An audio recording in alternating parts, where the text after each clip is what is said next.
So what I have here is a curb fine Craftsman that I found yesterday evening. Came with the bag.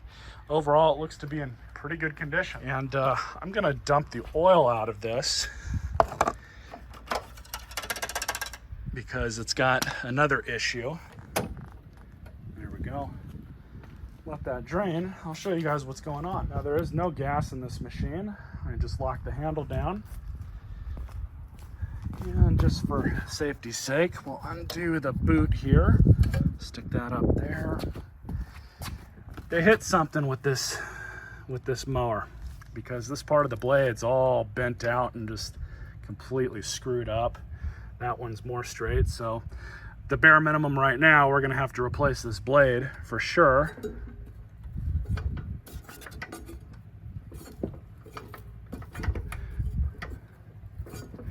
But it looks like the shaft is straight, so I think it's worthy of being saved.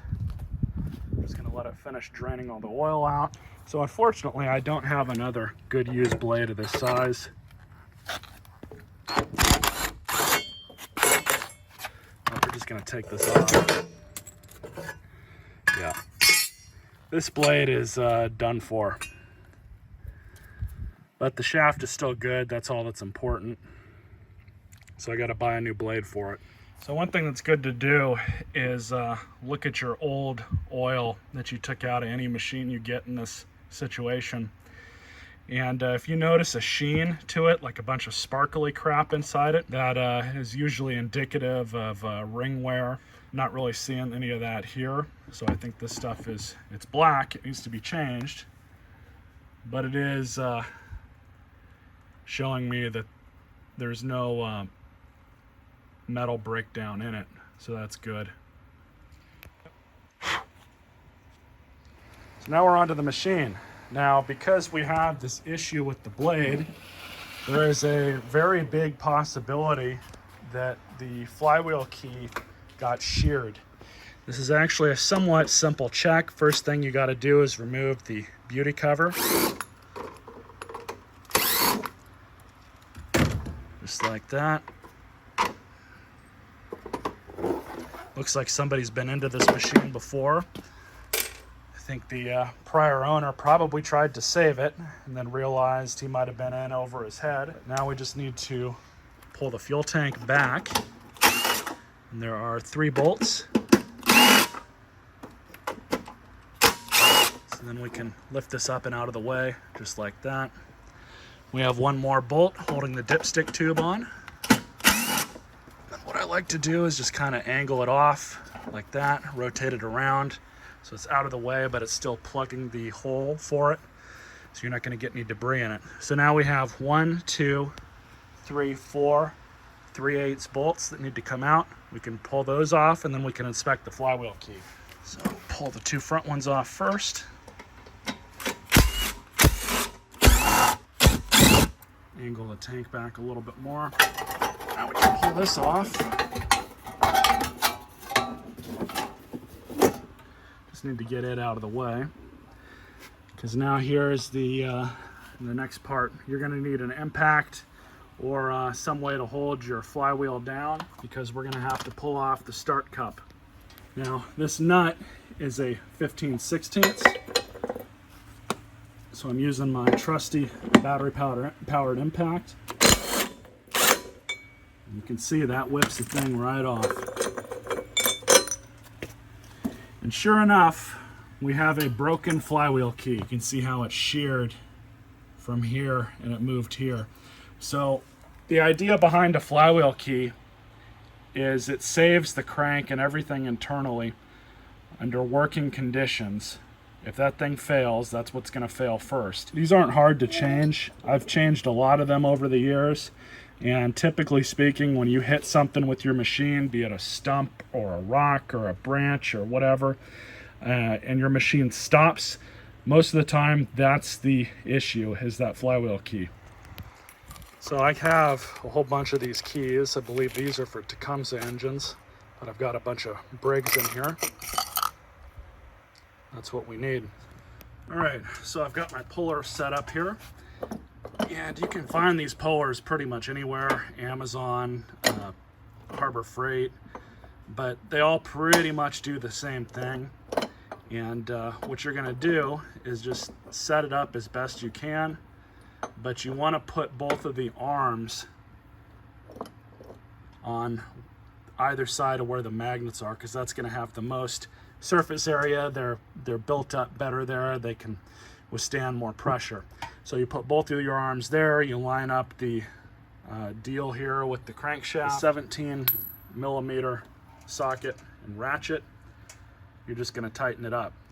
So it's all set up. You might need to tighten it a little bit more, but just grab yourself a sledge or hammer of some kind, and you're just going to tap this thing until it pops off, just like that.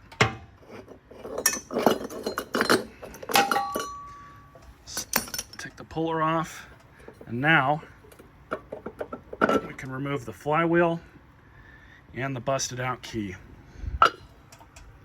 So there's that part, and then we're gonna have to get a screwdriver and pound that one out.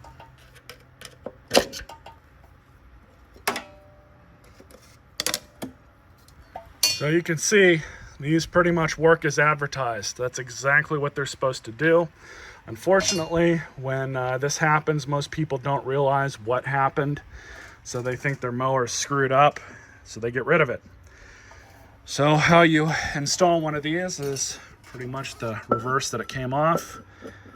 Take your flywheel, and I'm just going to rotate this so the magnets kind of aren't touching the coil. But just like that, everything is lined up. Then you just take your key, stick it in from the top, grab a screwdriver, just like that. So now again, everything's reversed. Starter cup and nut.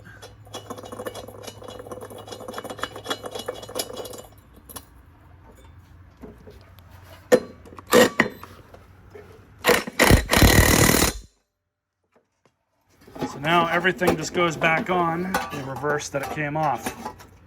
So I've got a good used blade. I just sharpened it up a little bit. Looks quite a bit better than it did.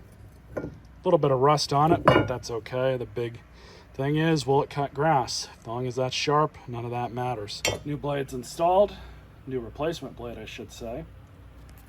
Now just to throw some oil in it. So, oil of the day is some 2-buck chuck, full synthetic Castrol Edge.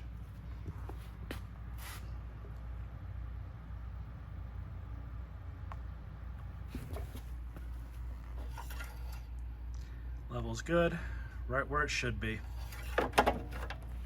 So I'm just gonna throw some gas in it. We'll see what happens.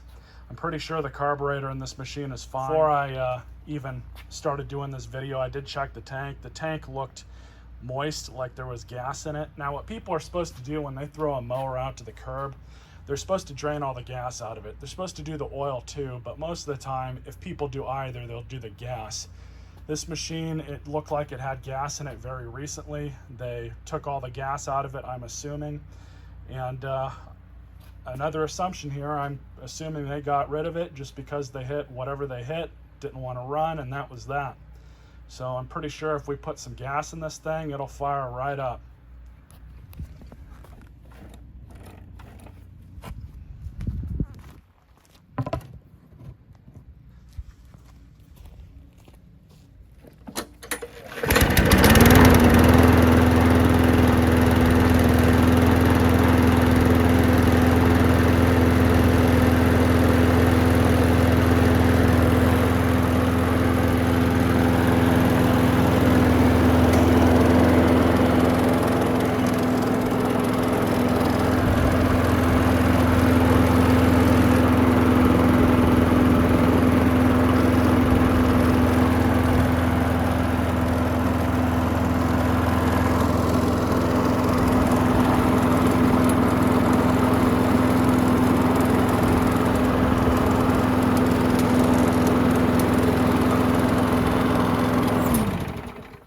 Runs good. Just need to tighten up some of the hardware on the handle, but other than that, give it a bath and send it on its way. This will make somebody a nice machine, last them quite a while. Nothing wrong with it other than that broken flywheel key. Stay tuned for more videos.